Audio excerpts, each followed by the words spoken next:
सगळी तयारी केलेली आहे. मग पहिलं काय काय लागणार आहे भेळ बनवायला? चुरमुरे,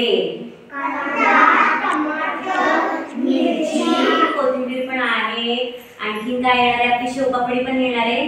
असं सगळं आपण काय करणार आहोत? आपण काय बनवणार आहे? भेळ बनवणार आहे. सर ते भाई त्यांचं झालं असेल का कापून खिचडीचं? नाही गवत पाणी.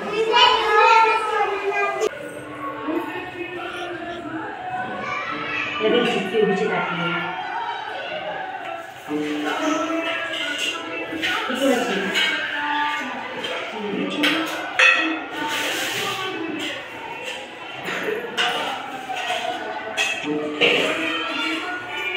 मी देणार परत तुम्हाला कारण तुमच्या टाकीचं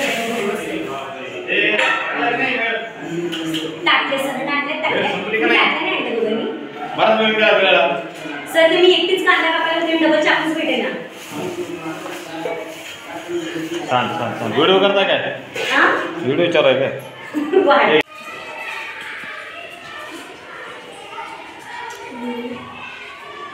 सर पोस्ट करून टाकू का कृतीयुक्त शिक्षण?